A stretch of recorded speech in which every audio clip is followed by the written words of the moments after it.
Kebingungan di wajah Xiaoyan atas istilah-istilah yang digunakan para tetua, Sun Er menjelaskan dengan sabar bahwa garis keturunan di klan Gu diklasifikasikan ke dalam 10 tingkat. Tingkat 1 sebagai yang paling rendah dan tingkat 10 sebagai yang paling mulia. Untuk bisa mengikuti upacara kedewasaan ini, seseorang setidaknya harus memiliki garis keturunan tingkat 4. Jadi Lin Kuan yang mencapai tingkat 6 telah menunjukkan prestasi yang cukup baik. Dia juga menambahkan bahwa tato klan dibagi dalam 4 tingkatan. Perak, emas, emas ungu, dan emas pelangi. Tato emas yang diterima Lin Kuan adalah peringkat ketiga dalam hierarki tersebut. Saat Xiaoyan dan Sun Er masih asik berdiskusi, suara pemanggilan kembali menggema. Kini giliran Lin Xiu, komandan kedua dari tentara teredam hitam yang dipanggil. Ia dinilai memiliki kekuatan bintang 5 Dousun dengan garis keturunan tingkat 6 yang cukup mendapatkan tato emas juga.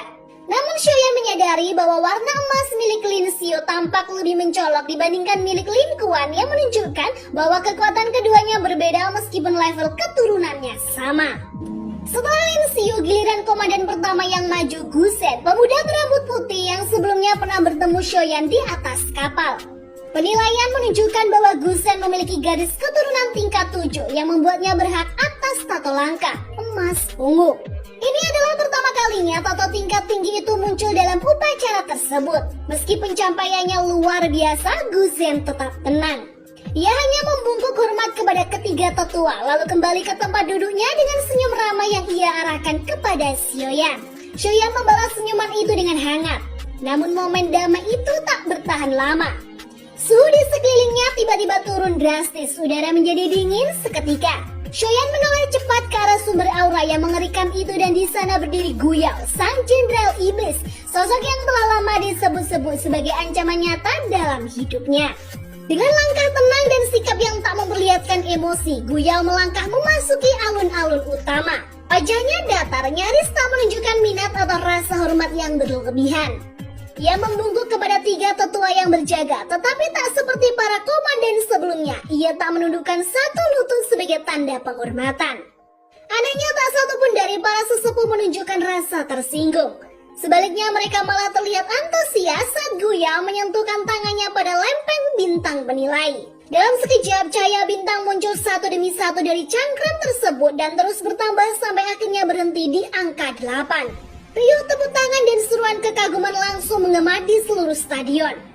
Guyao benar-benar berhasil mengungkapkan garis keturunan kelas 8 tingkat yang hanya pernah dicapai oleh Sun Er sebelum ia memasuki masa pengasingan. Sun Er yang menyaksikan pencapaian itu dari kejauhan hanya bisa menarik nafas panjang.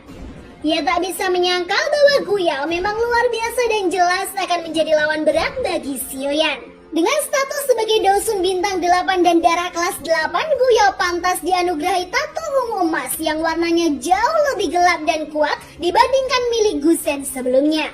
Banyak pasang mata memandang penuh hormat dan kagum pada jenderal keempat dari tentara teredam hitam itu. Namun suasana segera berubah ketika Guyao tempat setelah mendapatkan persetujuan untuk kembali ke tempat duduknya, membuka suara dan melemparkan pernyataan yang mencengangkan, sebuah tantangan langsung untuk Xiaoyan agar naik ke atas arena dan bertarung dengannya.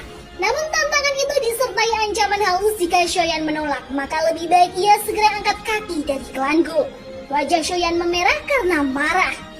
Ia mengertakkan gigi dan mengepalkan tangan saat memperingatkan Guyao bahwa dirinya adalah tamu resmi klan Gu. Tapi Guyao hanya merespon dengan ketenangan dingin, mengulangi bahwa pilihan tetap ada di tangan Xiaoyan. Ia bisa menerima atau menolak, tak lebih tak kurang. Situasi semakin tegang. Gusen melangkah maju, mencoba meredakan ketegangan dengan mengatakan bahwa Guyao tidak bersalah dan hanya menantang secara adil. Di sisi lain, Mang Tianqi diam-diam tersenyum tipis, mengulirkan cincin di jarinya dengan mata berbinar. Ia tampak tak sabar untuk melihat sejauh mana kekuatan murid yang sering disebut dalam surat-surat dari sucian. Sorak-sorai mulai menggema ketika Xiaoyan yang sedari tadi memejamkan mata akhirnya berdiri. Dengan suara tegas, ia menyatakan bahwa dirinya akan mewakili keluarga Xiao untuk menerima tantangan itu. Ia tersenyum tipis kepada Sun Er dan Xiao Xian, lalu menyatakan bahwa inilah saatnya untuk membungkam semua keraguan terhadap dirinya. Sun Er hanya bisa mengangguk dengan pasrah, sementara Mang Tianqi memberinya semangat. Dengan satu lompatan ringan, Shoyan telah berdiri di hadapan Guyao di tengah arena. Guyao mengangkat alis dan memuji keberanian Shoyan. Ia bertanya apakah pemuda itu tahu alasan mengapa dirinya menjadi sasaran.